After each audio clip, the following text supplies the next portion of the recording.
तो कैसे हैं आप लोग? आज है 28 अगस्त, आप देख रहे हैं कमोडिटी समीक्षा, आपका अपना चैनल। चर्चा करेंगे इस वीडियो में ग्वार के ऊपर, क्योंकि जिस हिसाब से ग्वार के प्राइस अभी वोलाटाइल बने पड़े हैं, न्यू क्रॉप आने में 1 महीने का समय बाकी है और उसके पहले जिस हिसाब से मार्केट रिएक्ट कर रहा है, मन में बहुत सारे सवाल आगे चल के क्या सिनेरियो रह सकता है। तो फटाफट डिस्कस कर लेते हैं और जिस हिसाब से बात करेंगे सबसे पहले टैरिफ के ऊपर, क्योंकि जिस हिसाब से 50% का टैरिफ लागू हो चुका है और अमेरिका ने, आपको भी पता है कि 50% का टैरिफ इंडिया पे लगा दिया है। इसका मतलब ये हुआ कि इंडिया से जो भी एक्सपोर्ट यूएसए होता है उस पे यूएसए ने 50% का टैरिफ लगा लगा दिया है। इसके चलते 48 अरब डॉलर जो है, जो एक्सपोर्ट होता है, वो दाव पे लगे हुए हैं। और जो 12 सेक्टर में देख रहा था, न्यूज में पढ़ रहा था, 12 सेक्टर ऐसे हैं जिसपे सबसे ज्यादा असर पड़ने वाला है। उसमें कपड़ा हो गया, चाहे डायमंड हो गया, मशीनरी हो गया, कृषि, प्रोसेस्ड फूड हो गया, धातु, ठीक है, केमिकल्स केमिकल्स भी यहाँ पे, ठीक है, केमिकल, ऑर्गेनिक केमिकल्स इसको बोलते हैं, कार्बनिक रसायन, $2.7, समुद्री भोजन, हैंडीक्राफ्ट, बहुत सारी चीजें ऐसी हैं जो अमेरिका में काफी ज्यादा महंगी हो जाने वाली हैं और अमेरिका के लोग फिर ये सारी चीजें इंडिया से नहीं खरीदेंगे। इसका असर भारतीय निर्यात पे पड़ने वाला है और इसका असर आप देखेंगे, इसके चलते बहुत सारे प्रोडक्ट जो हैं, जो यूएसए को एक्सपोर्ट होते थे, उनके एक्सपोर्ट पे काफ़ी ज़्यादा असर पड़ने वाला है। लेकिन इसके साथ साथ अमेरिका ने काफ़ी सारी चीज़ों को एग्जेंट भी किया है। जैसे फार्मास्यूटिकल की बात करें, फार्मास्यूटिकल और इलेक्ट्रॉनिक्स और पेट्रोलियम उत्पाद हैं जो भारत के निर्यात का 30% है, वो अभी भी टैरिफ फ्री है। इसमें सबसे बड़ी बात है कि ये सारे उत्पाद जनरली इंडिया से खरीदता है यूएसए। और दवाइयों की स्पेशली बात करेंगे, फार्मास्यूटिकल की बात करेंगे, तो बहुत सारी दवाइयाँ ऐसी हैं जिस पे डिपेंडेंसी लगभग 90% से ऊपर की, यानी कि वहाँ के 90% की खपत इंडिया के द्वारा पूरी की जाती है। तो कहने का मतलब है कि दवाई जहाँ पे ट्रम्प को फ़ायदा है, जहाँ ट्रम्प को लगता है कि बहुत ज़्यादा डिपेंडेंट हम इंडिया पे, वहाँ पे उन्होंने टैरिफ नहीं लगाया है, एग्ज़ैम्प्ट किया है। मार्केट में बहुत सारी बातें हो रही है ग्वार के ऊपर भी कि ग्वार पे टैरिफ लगाए कि नहीं लगाए। नोटिफिकेशन ऐसा अभी कुछ जारी नहीं हुआ है। अगर नोटिफिकेशन जारी भी है तो उसमें मैं ग्वार को खोजने की कोशिश करूंगा, उसमें ग्वार का नाम है कि नहीं है। मुझे अभी नहीं मिला नोटिफिकेशन, आपके पास है तो भेजिएगा। लेकिन मेरे हिसाब से ग्वार पे अभी टैरिफ लगा हुआ है और उसके चलते हुआ क्या कि ग्वार का जो एक्सपोर्ट यूएसए को हो रहा था, वो आगे चल के थोड़ा सा कम हो सकता है। ग्वार एग्जेम्प्टेड है, ग्वार पे कोई टैरिफ नहीं है, ऐसा कोई भी न्यूज़ अभी मार्केट में नहीं आया है। तो इन सारी चीज़ों को देखते हुए आपने भी देखा कि किस हिसाब से ग्वार के प्राइस फिसलते हुए दिखे। और मैं देख रहा था ओवरऑल, अगर आप देखेंगे तो ग्वार के प्राइस $53 के ऊपर नहीं सस्टेन कर पा रहे हैं। जब भी मार्केट वहाँ पे जाता है, एक अच्छी खासी बिकवाली देखने के लिए मिलती है। अगर एनसीडीएक्स की भी बात करेंगे तो सबसे ज़्यादा बाइंग और सेलिंग पोजीशंस कहाँ पे बने हुए हैं, और जनरली ये मैं दिखाता हूँ कॉल राइटर पुट सेलर, उसके हिसाब से इस साइड में जनरली बायर्स हैं और इस साइड में सेलर्स हैं। और ओपन इंटरेस्ट के हिसाब से अगर आप पकड़ेंगे, ओपन इंटरेस्ट के हिसाब से सब किस लेवल पे, तो 5300 का जो स्ट्राइक रेट है, इसके इसके बेसिस पे अगर आप जाएंगे तो जो ओपन इंटरेस्ट है 1955 के आसपास बनी हुई है। मतलब 1955 एमटी की बिकवाली 5300 के आसपास हुई है। अगर बाइंग के साइड में जाएंगे तो सिर्फ 460 टन के आसपास की बाइंग 5300 के है पे है। उसके नीचे अगर खिसकते हैं 5200 पे, अगर आप जाते हैं तो 5200 पे भी आप देखिए सेलिंग सेलर्स ज़्यादा है 990, बायर्स 815।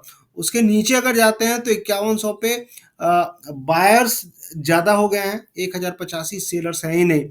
तो जो मेजर सपोर्ट अभी ग्वार के लिए रहने वाला है 5100 के आसपास रहने वाला है, बहुत स्ट्रॉन्ग सपोर्ट रहेगा 5100 का। अगर इसके नीचे निकलता है तो इसके नीचे भी बायर्स भर भर के बैठे हुए हैं 5000। तो मार्केट 5000 से लेके 5100 का जो लेवल है, इसको स्ट्रांगली होल्ड करके चल रहा है और मुझे नहीं लगता है कि इसके नीचे मार्केट आपको जाते हुए दिखेगा। ऊपर में अगर आप देखेंगे तो ऊपर में जो प्राइस जाने की संभावना दिख रही है, कहाँ पे सेलिंग पोजीशन बन रही है, 5300 पे तो है ही।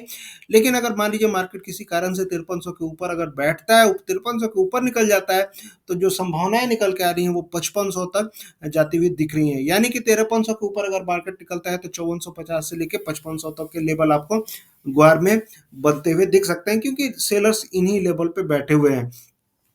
तो कहने का मतलब ये है कि जो सिनेरियो अगर अभी बन रहा है, इसके हिसाब से अगर आप देखेंगे तो जो ग्वार के जो प्राइस थे जोधपुर मार्केट में 5244 के आसपास चल रहे हैं, और जो मैं आपको बता रहा था 5300 के ऊपर निकलता है तो 5500। तो आज का मार्केट काफ़ी क्रूशियल रहेगा और अगर मार्केट मान लीजिए ऊपर चलता है तो पॉसिबिलिटी ये रहेगी कि हो सकता है मार्केट 13,500 को क्रॉस करे।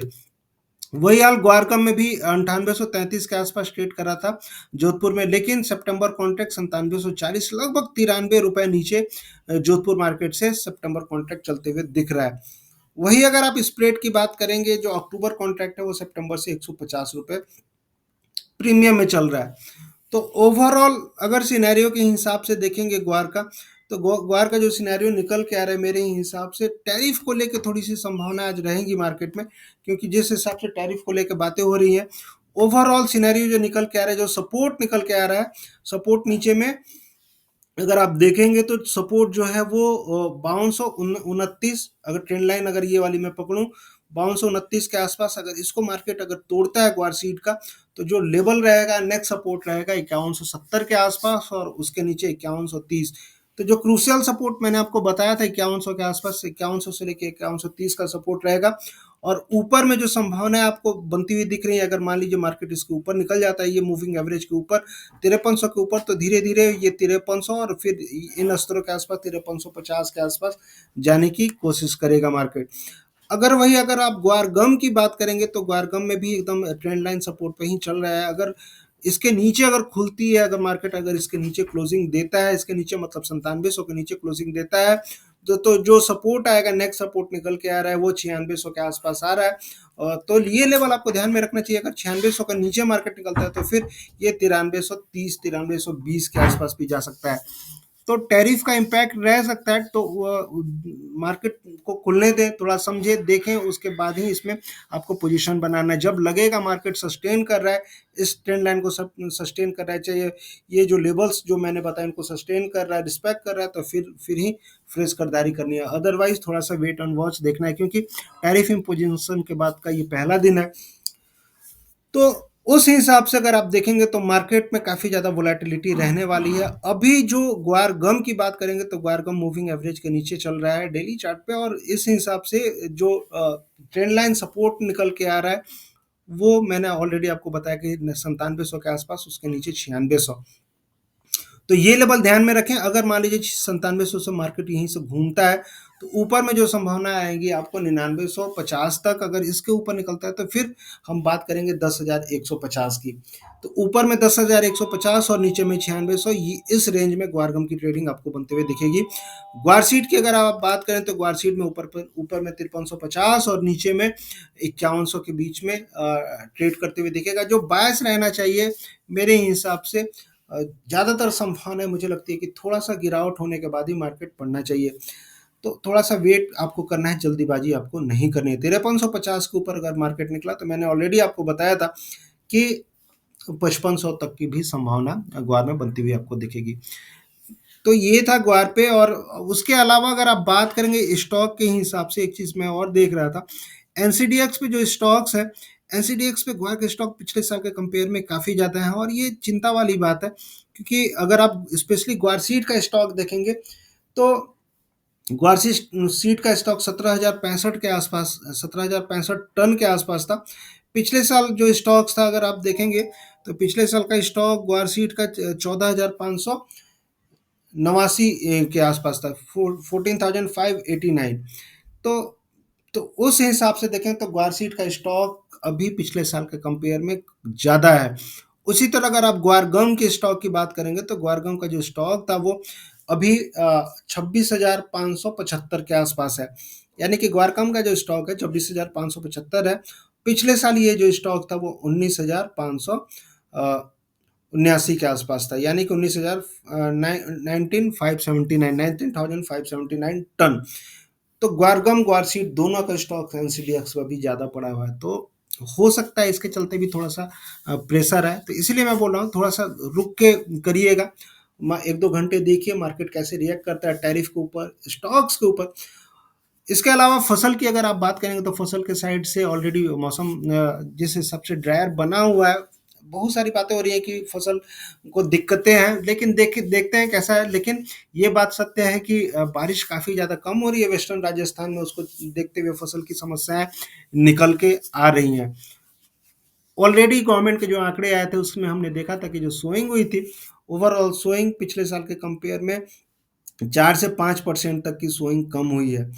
तो उस हिसाब से देखेंगे तो सोइंग के नंबर हो चाहे क्रॉप की सिचुएशन हो, मार्केट थोड़ा-सा पॉजिटिव लग रहा है। लेकिन ये जो मैंने आपको बताया टैरिफ वाली चीज़ बताई, फिर आपको इसके साथ-साथ मैंने स्टॉक्स के नंबर बताए, ये सारी चीज़ें कहीं न कहीं थोड़ा-सा मार्केट को प्रेशर में डालने की कोशिश करेंगी। तो देखते हैं क्या रहता है। वैसे आप जुड़े रहें, और जो लोग पहली बार देख रहे हैं उनको मैं यही कहूँगा कि आप लोग जुड़ें, और ज़्यादा से ज़्यादा जानकारी के लिए, और जिनको डिटेल में एनालिसिस चाहिए, चीज़ें चाहिए, तो वो डायरेक्टली इस पे मैसेज कर सकते हैं, कॉल कर सकते हैं और जुड़ सकते हैं मुझसे। और जो लोग पहली बार देख रहे हैं उनको मैं ये कहूँगा कि फटाफट सब्सक्राइब करें, और ऐसे ही अपडेट्स के लिए और ज़्यादा से ज़्यादा इसको लोगों तक पहुँचाएँ।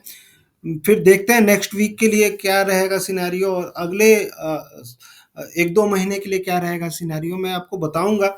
लेकिन अभी जो सिनेरियो निकल के आ रहा है थोड़ा-सा टैरिफ को लेके नीचे में, जो लेकिन एक चीज़ तय है कि सपोर्ट ग्वार सीट का 5,000 से 5100, इन द नटसेल मैं बोलूँ कि 5,000 से 5100 का मेजर सपोर्ट ये अभी ग्वार में अभी नहीं टूटना चाहिए। गम में अब अगर बात करेंगे तो 9600 सपोर्ट है, 9600 अगर टूटता है तो फिर 9300 तक का भी पोटेंशियल बनते हुए गम में दिख सकता है। अदरवाइज़ अगर ये लेवल नहीं टूटते हैं तो फिर जो ऊपर में मैंने आपको लेवल बताए, वहाँ तक मार्केट जाते हुए दिख सकता है। तो देखते हैं क्या रहेगा। तो ऐसे ही देखते रहें, और ज़्यादा से ज़्यादा जानकारी के लिए आप लोग जुड़ें, और सब्सक्राइब करें, ज़्यादा से ज़्यादा लोगों तक शेयर भी करें। तो मिलते हैं फिर नेक्स्ट वीडियो में, तब तक के लिए थैंक यू, जय हिंद, धन्यवाद।